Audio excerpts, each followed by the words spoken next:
നമസ്കാരം. പ്രധാന വാർത്തകൾ.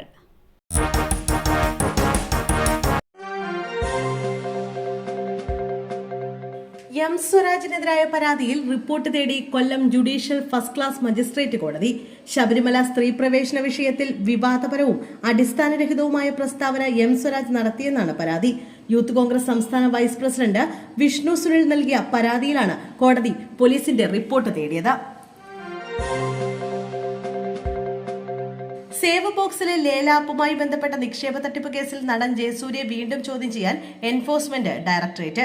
ചോദ്യം ചെയ്യലിനായി അടുത്തയാഴ്ച ജയസൂര്യ ഹാജരാകണമെന്ന് ഇ ഡി അറിയിച്ചിട്ടുണ്ട്.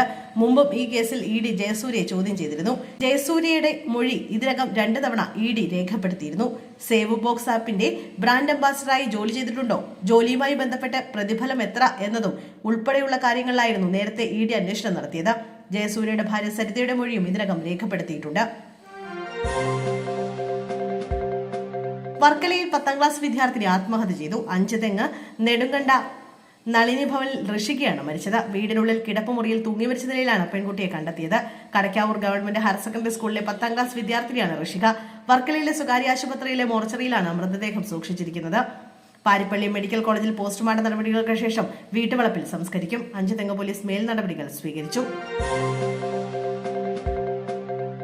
ഇസ്രയേലിൽ കെയർ ഗിവറായിരിക്കെ 5 മാസം മുമ്പ് മരിച്ച നിലയിൽ കണ്ടെത്തിയ ബത്തേരി സ്വദേശി ജിനേഷിന്റെ ഭാര്യയും ജീവനൊടുക്കി. വയനാട് കോളേരി സ്വദേശി രേഷ്മ വിഷം കഴിച്ച് ആത്മഹത്യയ്ക്ക് ശ്രമിച്ച് കോഴിക്കോട് മെഡിക്കൽ കോളേജിൽ ചികിത്സയിലിരിക്കെയാണ് മരിച്ചത്.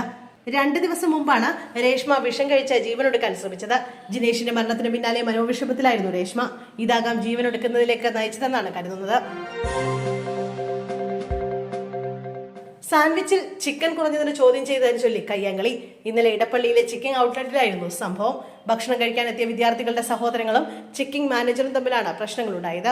മാനേജർ കത്തിയുമായി കയ്യേറ്റം ചെയ്തെന്നും ഭീഷണിപ്പെടുത്തിയെന്നും വിദ്യാർത്ഥികളും സഹോദരങ്ങളും പരാതി നൽകി.